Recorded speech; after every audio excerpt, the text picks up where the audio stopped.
Começa agora o programa Sensibilidade. Apresentação: José Damião.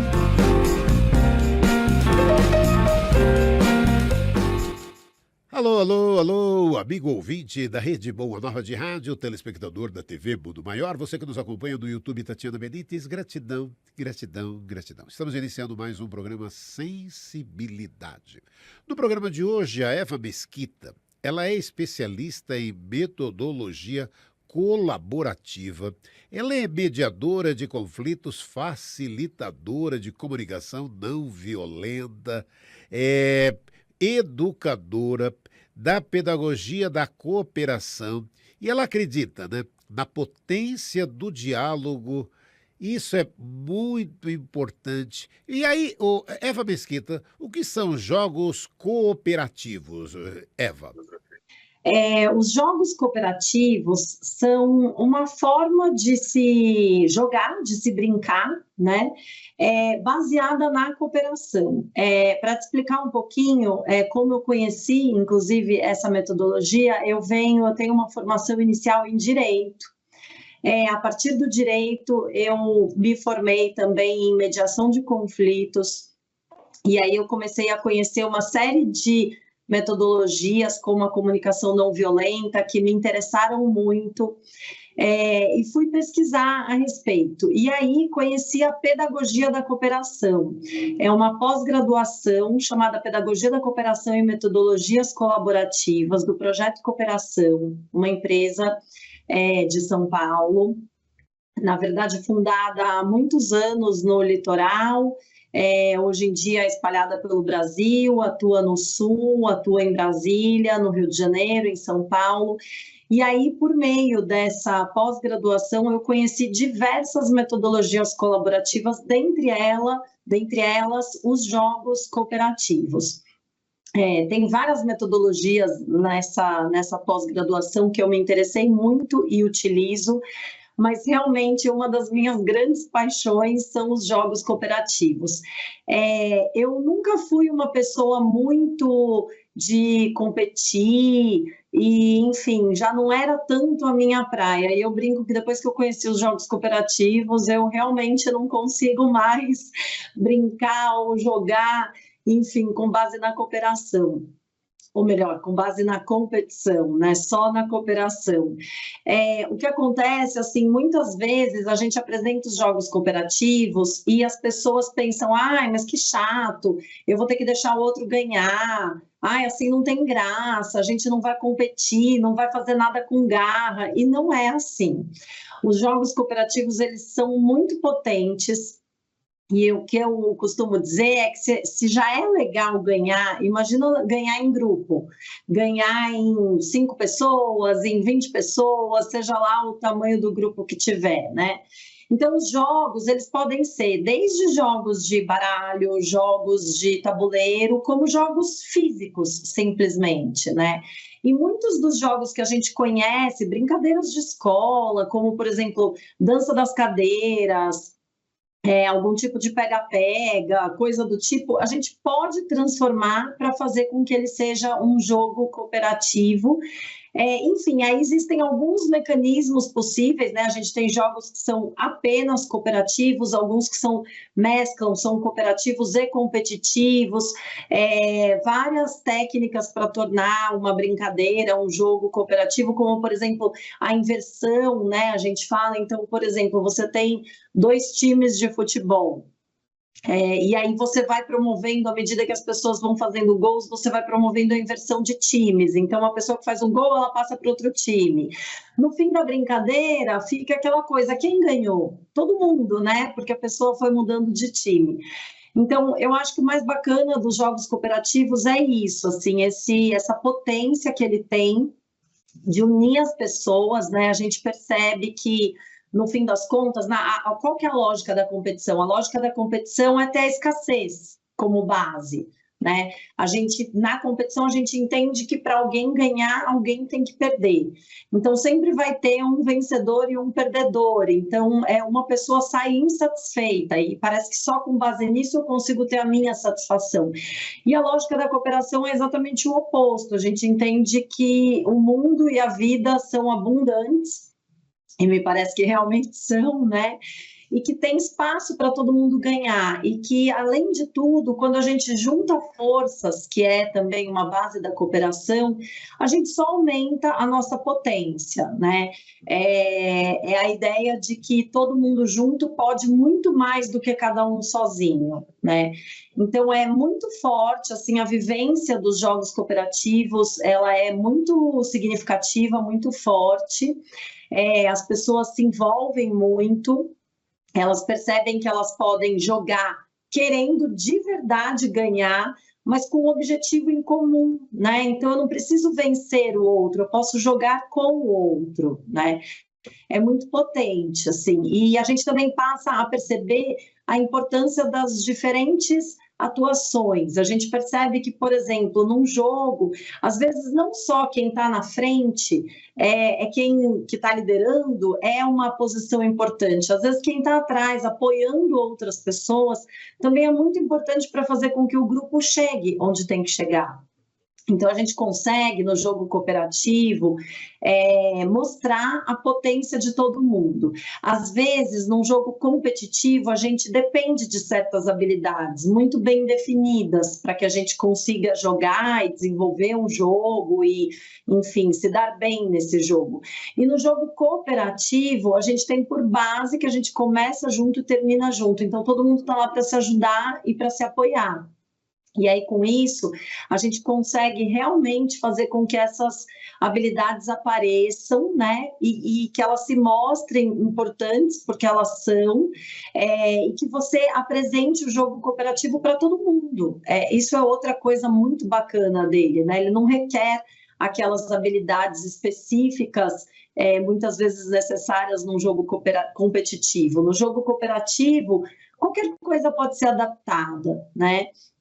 E, além disso, uma outra coisa que eu acho muito bacana que a gente fala é que, assim, no jogo cooperativo não tem dar errado. O jogo sempre está mostrando alguma coisa para a gente, né? Está indicando alguma percepção, alguma habilidade, algo que a gente tenha que desenvolver como grupo, como pessoa, né? Como a gente se comportou durante o jogo, né? A gente costuma falar também nessa área de jogos que o jogo imita a vida. Então, você joga como você vive. E aí, quando você olha para o jogo e olha como você foi no jogo, aquilo é uma espécie de uma lente de aumento das tuas ações. Então, você, por meio do jogo, de uma brincadeira, né, da leveza que o jogo e que a brincadeira trazem, você consegue ter algumas percepções e trabalhar alguma questão que você considera importante, ou pessoal ou num grupo, né? Então, o jogo cooperativo tem tudo isso, assim, e é muito divertido, assim, a gente também costuma perceber, assim, a gente fala que é um indicador, né, a felicidade das pessoas jogando, né, eu já fiz diversos trabalhos com crianças, eu trabalho com crianças, jovens, mas também com adultos, e a gente, quando vai crescendo e vai virando adulto, no geral, a gente abandona esse lado, né, um pouco mais leve, suave, da brincadeira e do jogo. E, na verdade, é um desperdício, porque por meio do jogo a gente pode conhecer muitas potências e muitas habilidades nossas, e tudo isso com leveza, com diversão. E eu já vi muito adulto, assim, rindo muito, na verdade, durante os jogos, né? Todo mundo acaba se colocando um pouco, soltando um pouco a sua criança interna, né? E se colocando nessa situação, e os adultos também curtem bastante, assim, eu recomendo muito, é muito divertido, viu, Damião? Gostei de conhecer. Eva Mesquita falou com a gente de jogos cooperativos. Eva, obrigado, gratidão por essa oportunidade, Eva. Obrigada, Damião.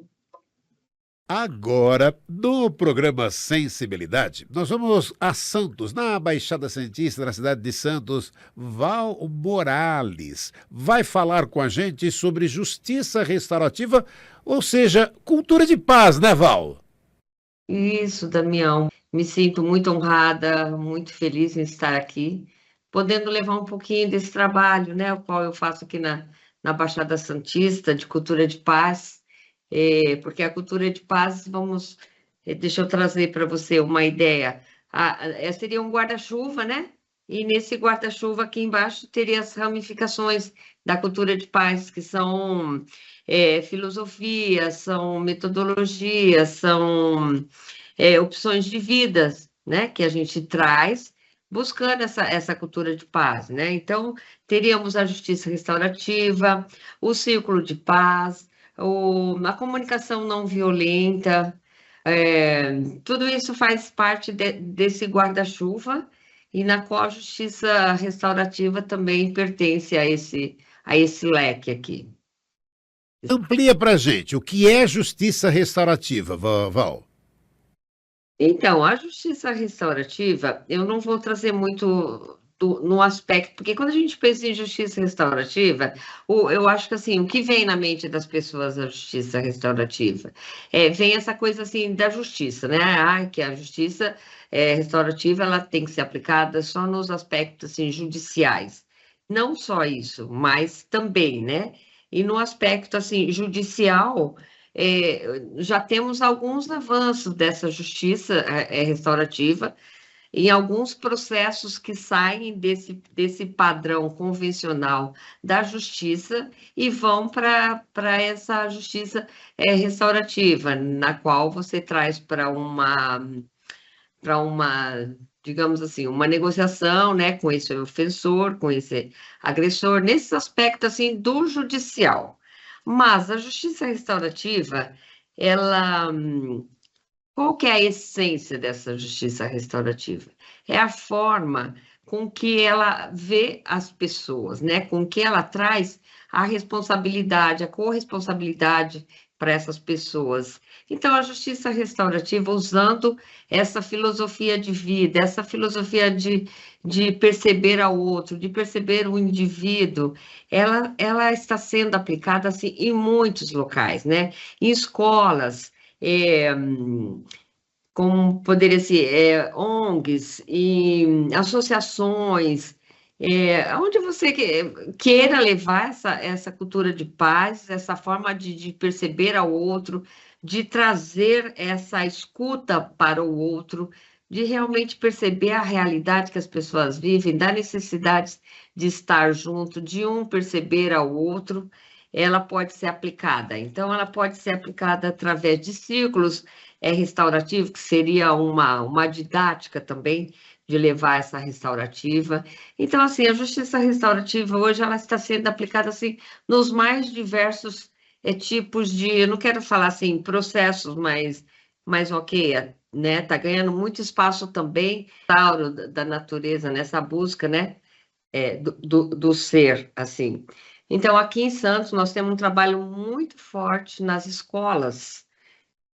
Porque a justiça restaurativa ela foi institucionalizada aqui em Santos no currículo desde de 2000. Então, ela já faz parte, né, do currículo. Então, aqui em Santos ela tem um espaço muito grande nessa questão da educação. E, e também é o aspecto que eu assim, valorizo muito, porque eu acho que a base mesmo da nossa sociedade, essa mudança, essa escuta para o outro, esse olhar para o outro, esse perceber ao outro, né? Essa justiça mesmo, ela tem, no meu ponto de vista, ela tem que começar na base, né? E, então, aqui eu valorizo muito essa questão, assim, da educação para a justiça, assim, restaurativa. E como em tudo, né, a gente tem bastante dificuldades, porque não temos braço, né? Embora seja oficializado, né, na educação, mas não temos um quadro de pessoas assim preparadas, né? com esse entendimento para a justiça restaurativa, até porque na educação também não podemos colocar tudo isso nas mãos dos professores, como eu acredito que isso esteja sendo feito, né? Então, assim, nós vamos apoiando conforme também a gente tem esses braços, né? Eu sou voluntária, eu sou aposentada, eu sou voluntária, então, assim, graças a Deus, eu não necessito, né, de verbas para essa atuação, então eu me dedico, assim, o tempo que eu tenho, e é muito gratificante, mas é sofrido mesmo trazer pessoas para somar, né? Porque o trabalho é de formiguinha, é lento, ele não tem assim uma continuidade do todo assim da sociedade, né? Então você vai para a escola, você faz esse trabalho, mas a continuidade que seria também o trabalho com um psicólogo, com um assistente social, com a família, né? Com as políticas públicas, né? Integrando tudo isso, não temos. Mas assim é muito gratificante ver os efeitos que realmente traz assim para as pessoas, para nossa vida. Cultura de paz, né? O perceber o outro dentro dessa cultura de paz que você trabalha e que é tão importante nesse nosso dia a dia, hein, Val Morales? Então, na educação, o trabalho que a gente faz assim, eu acho que é muito assim, humildade. Eu acho que um dos passos assim é essa questão da humildade, é você ir para o território dessas pessoas, ir para o espaço dessas pessoas onde você deseja realizar esse trabalho, mas não chegar com nada pronto. Assim, o trabalho, ele é cocriado, ele brota ali da necessidade mesmo das pessoas. Então, é chegar, perceber o que eles estão vivenciando, quais são as necessidades, né? Tentar tirar isso da comunidade, desses espaços, e construir juntos, né? Essa necessidade mesmo ali de... Eu acredito, assim, que é uma convivência mesmo, é um parar, né? Assim, que seja 1h30, 2 horas com aquelas pessoas e, e abrir esse espaço de escuta, a gente tem uma metodologia que a gente fala assim, esse bastão da fala, né, que é cada um quando está com o objeto que a gente escolhe ali no círculo, né, trazer essa fala, fazer com que a pessoa realmente consiga, assim, se expressar, né, o que ela está necessitando, quais são as dificuldades dali, nesse processo do círculo, né? Porque a justiça restaurativa, assim, como um todo, ela traz a questão, assim, da pessoa se autorresponsabilizar, de ser autorresponsável pelos seus atos, não é inocentá-lo, né? Mas perceber o quanto ele agiu com essa violência, ou então o quanto ele sofreu dessa violência, o quanto ele está sofrendo, o que ele pode fazer nesse processo ali dessa convivência para trazer essa cultura de paz, né? E é muito, eu sou muito fã desse processo, assim, né? E, e acho que assim, não é ficar inventando a roda, né? Porque o processo já está aí, essa filosofia já está aí, é simplesmente assim, é resgatar essa humanidade que eu acredito, que eu quero muito acreditar que todas as pessoas têm essa humanidade, né? É que a gente vai se perdendo, né, com essas relações, com essa brutalidade da sociedade, desse nosso dia a dia, mas é trazer esse resgate, é resgatar essa humanidade, assim, das pessoas. Que linda essa oportunidade que a gente está tendo aqui no programa Sensibilidade de conversar e conhecer um pouco desse trabalho de Val Morales, de cultura de paz, de justiça restaurativa. Val, obrigado pela tua participação aqui com a gente. Um beijo carinhoso e gratidão, Val. Gratidão a você pelo convite, foi um prazer estar aqui com vocês. Até a próxima, espero voltar mais vezes. Gratidão, gente. No programa Sensibilidade de hoje, nós estamos falando sobre comunicação não violenta. E agora a participação de Bárbara Bezerra. Bárbara Bezerra, que está aqui na programação da Rádio Boa Nova, toda segunda-feira, no RBN Notícias. Bárbara Bezerra. Um prazer enorme estar aqui com você, pelo convite. E é sempre um prazer para mim falar sobre a comunicação não violenta.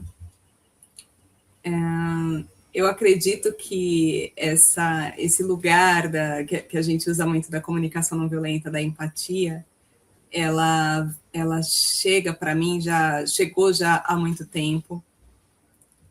Eu tenho formação em saúde da família, então trabalhei um tempo, uns 2 anos mais ou menos, na Zona Leste de São Paulo, onde eu pude praticar muitas coisas relacionadas à saúde da família. Uma delas, por exemplo, era fazer a visita domiciliar.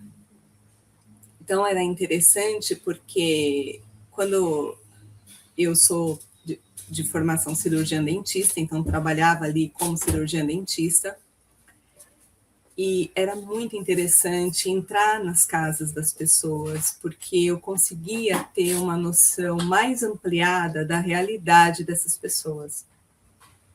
Então, às vezes, sei lá, eu queria pegar mais no pé para a pessoa ter uma higiene oral melhor, e, no entanto, quando eu entrava na casa daquela pessoa, eu olhava e via que ela precisava de outras coisas. Eu não me esqueço uma vez de um senhor, tinha acabado de ter tido um infarto, assim, aí saiu do hospital e recebeu a receita médica para tomar a medicação para o coração, para que ele ficasse bem. Tudo. Daí a gente olhando a medicação e conversando com ele um pouquinho mais, a gente soube que o médico tinha prescrito a medicação de 8 em 8 horas, e ele estava tomando às 8 da manhã e às 8 da noite. Né? E aí a gente foi explicando que eram 3 vezes ao dia, né? O risco que ele estava correndo. Então, de repente, eu comecei a desenvolver muito essa questão da empatia, de entender mesmo a necessidade do outro. E talvez eu nem imaginava o quanto isso também estava me preparando para depois me aprofundar na comunicação não violenta.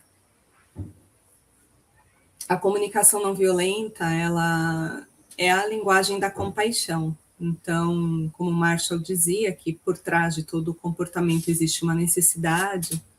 Então, toda vez que eu ver um comportamento de alguém, o comportamento, né, às vezes a gente pensa muito assim, o comportamento é o que a pessoa faz, só que não necessariamente. O comportamento também, ele está ligado ao que a pessoa pensa.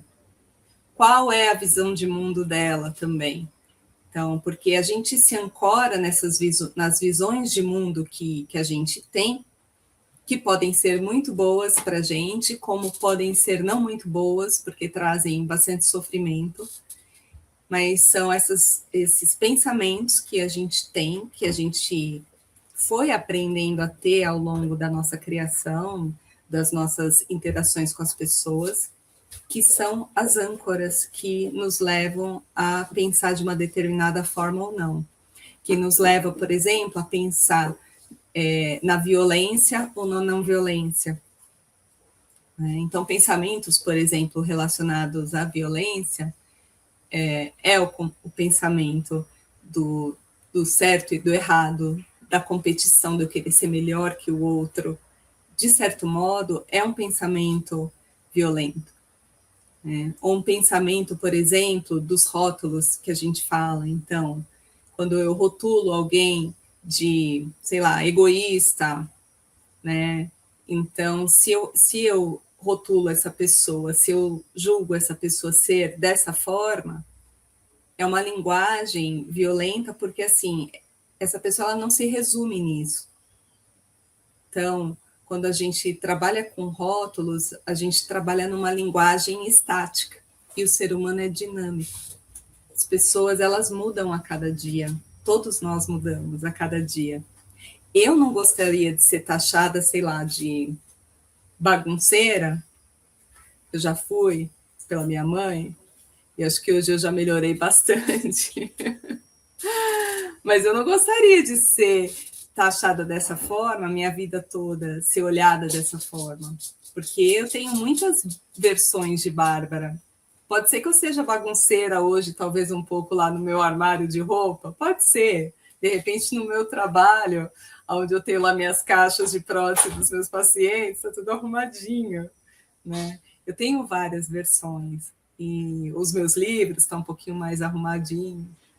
Então, é importante a gente olhar o porquê do não rotular, para que a gente enxergue um ser humano por trás de qualquer julgamento que eu tenha, né? Que conversa muito com a linguagem de Jesus. Tem um trabalho que eu tenho feito com uma amiga, e agora a gente está ampliando para um grupo maior de pessoas ligadas à comunicação não violenta na Fundação Casa. Então, a comunicação não violenta, ela permeia muito também os conflitos. Então, a gente vai aprendendo dentro da CNV, então vou colocar a comunicação não violenta como a CNV, ela nos ensina a ver o conflito de uma maneira mais tranquila. Como assim? Porque normalmente a gente quer fugir dos conflitos, porque às vezes exige um gasto de energia, às vezes a gente não quer, às vezes a gente não tem linguagem para debater aquilo, e aí pensa, ixi, se eu falar, não vai dar certo, vai dar briga, é melhor eu ficar calada, porque se eu falar, eu vou falar tudo que eu penso, porque aí vai muitas vezes exatamente nesse lugar do julgamento. Então, quantas vezes eu me vejo nessa situação? Eu estou com raiva porque de alguma situação, e alguém me estimulou essa raiva, e eu quero falar com essa pessoa, e já tem um monte de julgamentos sobre essa pessoa na minha cabeça. Mas isso é o que eu penso dela, e não o que ela pensa dela. E se eu entrar nesse lugar, não vai dar certo. Realmente vai ter uma briga. E aí o conflito vai ir para um nível acima. Então, o convite da comunicação não violenta é a gente falar sobre nós. Então, eu posso falar sobre como eu me senti com aquela situação e o que eu estou precisando, né? E aí eu passo para outra pessoa. Então, foi interessante que teve, numa das fundações Casa que eu trabalhei, a gente foi algumas vezes com os mesmos jovens, os mesmos naquelas, né? Alguns entram, outros saem, isso é normal lá. Só que um dos funcionários, ele ficou com a gente um tempo razoável, assim, várias idas nossas. E foi interessante porque teve um dia que ele falou que ele entrou em conflito com uma funcionária lá, e os dois começaram a discutir, falar alto, e aí eles não estavam mais se falando. E para ele estava sendo sofrido isso, porque ele não queria perder a amizade dessa colega de trabalho. E aí a gente conversou, e aí eu dei algumas dicas, como ele poderia falar com ela de uma maneira mais assertiva, e que é a linguagem do coração, né? E então eu falei, olha, fale sobre você, como você se sentiu naquela situação, né? E que você está chateado, que você também gostaria, e que a sua intenção, demonstre a intenção, né? Eu falo que preparar o terreno, muitas vezes é falar assim, olha, a minha intenção em falar com você é, então, ajuda também. E aí ele conversou com ela depois, e eles se acertaram e voltaram a se falar. Então, eu fiquei bem contente com essa situação que aconteceu lá.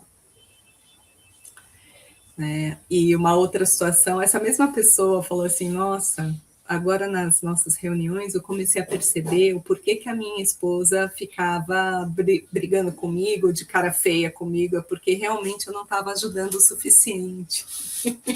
Eu comecei a perceber isso, então comecei a conversar com ela e ver o que ela realmente estava precisando para eu poder apoiá-la em casa. E aí a nossa relação melhorou bastante. Então, a comunicação não violenta, ela é muito gratificante quando a gente se apropria dessa linguagem e começa a usar também para a gente pedir o que a gente precisa, né? Um outro lugar que eu tenho trabalhado é na evangelização de espíritos, ou em alguns centros espíritas, evangelização infantil. Mas no centro que eu frequento, que é o Discípulos do Evangelho, nós temos o método do Eurípides Barçanufo, que é desde mulheres com bebês no ventre, que se chama, até os idosos. E, inclusive, o grupo de pais lá é gigante, assim, um grupo lindo, assim. E eu já tive a oportunidade de trabalhar também com eles.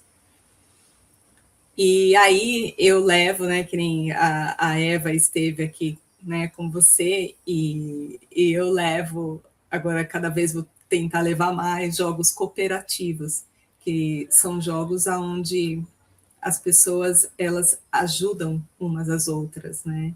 Então é menos competição e mais cooperação, né? Isso fortalece também os vínculos, o entendimento dessa potência de como fazer as coisas juntos, como é gostoso também, né? Então, é bem interessante. E aí eu tenho feito esse trabalho lá na evangelização. Às vezes eu costumo, como a gente está no centro espírita, eu tento fazer uma associação com o tema, né, às vezes de Jesus, uma passagem da Bíblia, alguma coisa, e eu uso também a comunicação não violenta ali junto, né, e eu tenho tido feedbacks também de crianças que às vezes falam para a mãe fala para mim. Teve uma que falou assim, estava tendo um conflito em família, e essa criança falou para a mãe assim, mamãe, mas não sei se ela falou tia Bárbara, alguma coisa assim, ela falou que a gente tem que olhar a necessidade de cada um. Então, eu acho isso muito... Eu acho que um pouquinho que a gente leve de informação que seja, não é uma formação propriamente em comunicação não violenta, mas um pouco, às vezes um recadinho que a gente leva ali faz toda a diferença.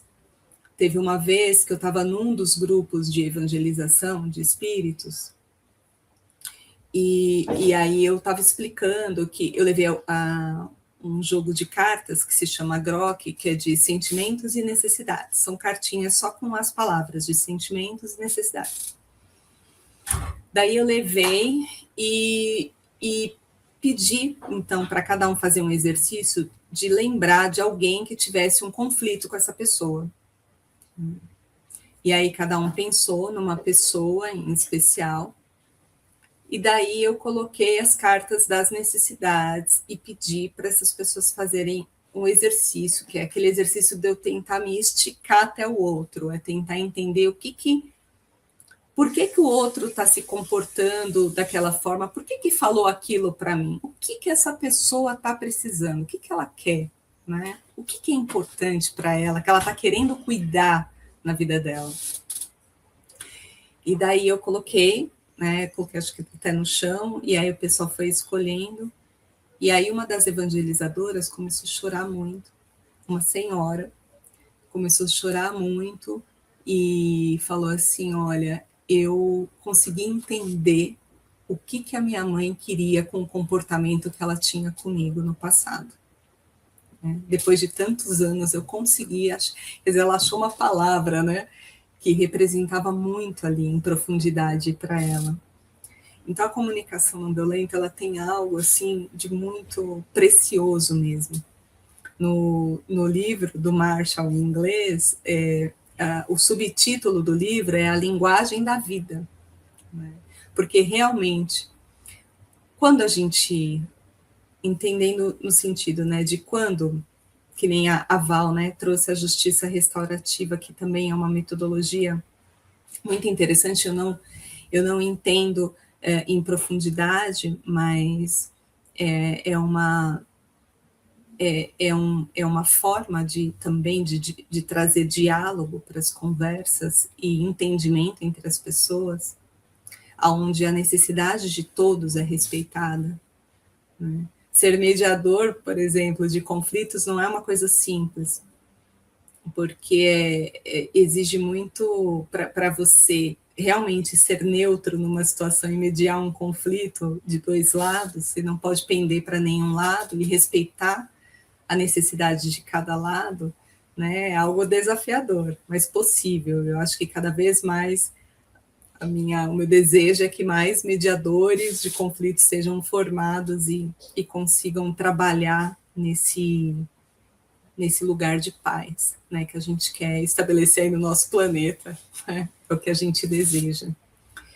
Então, a mediação de conflitos, ela também permeia a comunicação não violenta, ela traz muito esse lugar da gente tentar entender o outro, também entender a si própria. Então, quando a gente fala de compaixão, né, e até eu estou aqui com 2 girafinhas atrás, não é por acaso, o Marshall, uma época, ele queria desenvolver uns animaizinhos.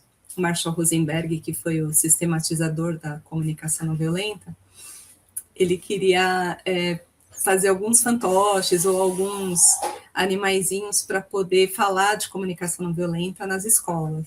E aí uma amiga propôs, né, ele pensou na girafa, o Marshall, porque a girafa é dos animais terrestres que tem o maior coração. Então, para você realmente se apropriar da comunicação não violenta, você precisa ter compaixão, exalar compaixão, para fora e para dentro também. Então, existem momentos em que a gente fala que são 2 vias. Existem momentos em que eu ofereço empatia para o outro, porque eu tenho espaço interno, porque eu tenho disponibilidade para fazer isso. E tem momentos que eu preciso falar, que eu não estou com essa disponibilidade, que eu preciso ser ouvida. E aí é um momento da minha expressão autêntica também. Então, isso traz um balanceio ali, né, nas relações. A proposta também da comunicação não violenta, que o Marshall diz, né, é que a gente se movimente para um processo de libertação emocional. E ele fala que para que a gente chegue nessa libertação emocional, a gente precisa se livrar de 3 coisas, né? A culpa, o medo e a vergonha. Culpa, medo e vergonha. Então, e a comunicação não violenta muitas vezes nos convida a falar muito das nossas vulnerabilidades. Então, não é incomum, às vezes, num curso que eu vou dar, ou num workshop, que eu fale de coisas minhas, que aconteceram comigo, situações, às vezes, que eu não consegui entrar no processo da comunicação não violenta, e que eu me observo, né, depois, eu falo, puxa vida, eu preciso, né, eu gostaria de que fosse diferente, mas foi assim, foi o que eu consegui, né? É levar muito o nosso lado humano mesmo, né? Então, ninguém está acima de ninguém, nós estamos todos ali para aprender. No passado, eu tive a oportunidade também de trabalhar no Centro Espírita Bezerra de Menezes, aqui em Guarulhos, com um grupo até de mais ou menos umas 20 pessoas, e aí eu fiz um piloto aí de um curso básico de comunicação não violenta, que foi bem interessante, em alguns momentos, assim, impactante para as pessoas, porque é algo diferente. De repente você se depara com uma linguagem que você fala assim, caramba, essa linguagem me ajuda a eu me conectar comigo mesma. Nossa, porque a gente é muito voltado para o outro, né?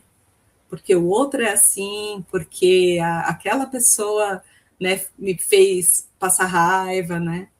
Mas aí eu falo assim, não, mas espera aí, por que eu estou com raiva? Tá. Por que eu estou triste, irritado? Ah, porque eu queria, sei lá, eu convidei uma amiga para ir no cinema e ela não quis ir.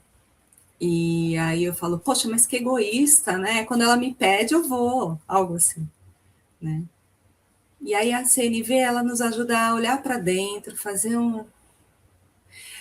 uma autoconexão e falar assim, poxa, mas por que eu tô chateada? Ah, porque eu queria uma reciprocidade dela, ou, poxa, eu queria uma companhia hoje, né?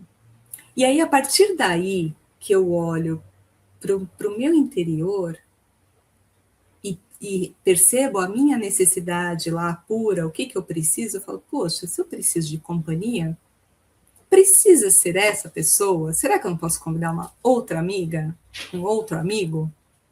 Né? E por que não? Então eu posso tentar uma outra estratégia. Né? E aí, a partir daí, pensando numa outra estratégia, eu posso atender, sim, a minha necessidade. Claro, vou sempre atender?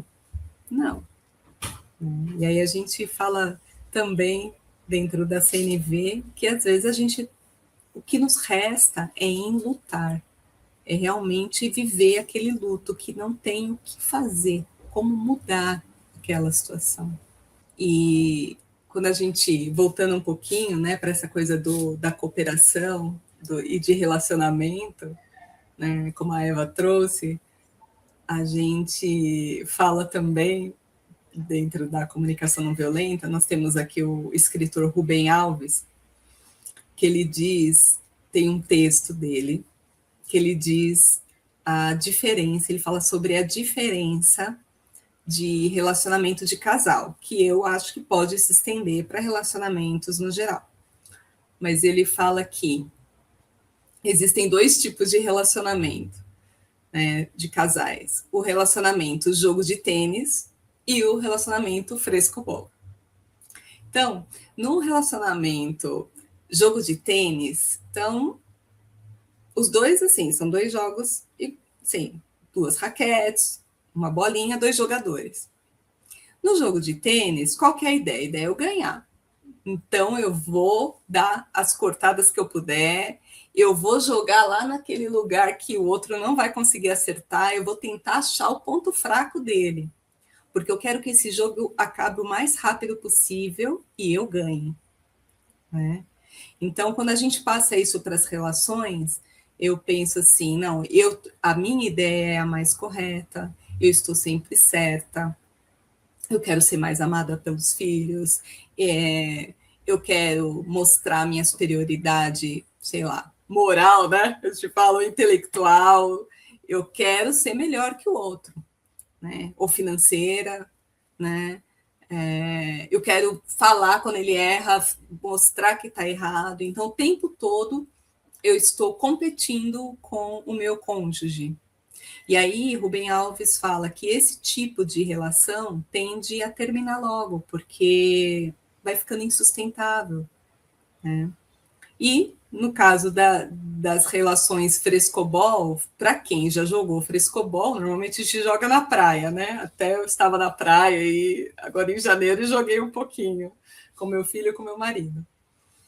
O frescobol é diferente. O frescobol você tenta o máximo possível deixar a bolinha no ar para os 2 lados. Então, se você joga meio errado, você já pede desculpas, porque você sabe que o outro não vai conseguir, às vezes, dar conta daquela bolinha, vai jogar longe, né? E a gente não quer que isso aconteça, a gente quer que o jogo fique ali acontecendo o máximo de tempo possível. Esse é, né? Então, o Rubem Alves vai falar, é a relação da cooperação. Né? Então, um casal frescobol é aquele casal que ajuda, que tem aquela ajuda mútua, que um está auxiliando o outro, que ainda que saiba das dificuldades do outro, está ali para apoiar, para poder amparar. Né?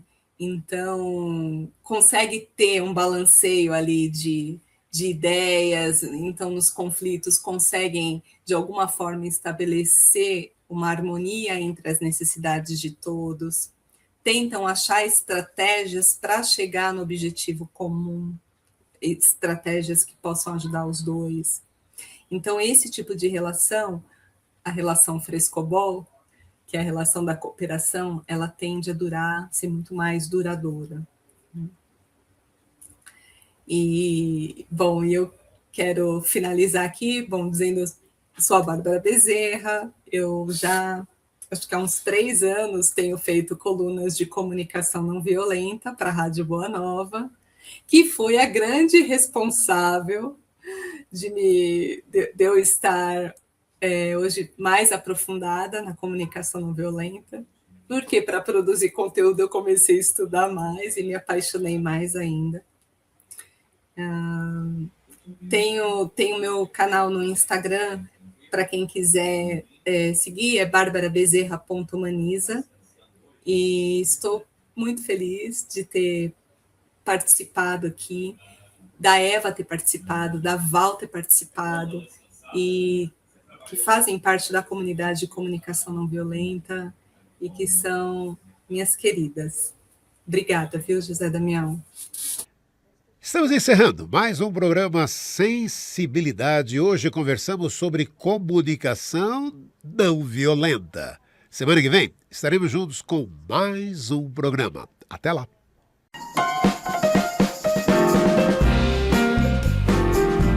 Você ouviu o programa Sensibilidade.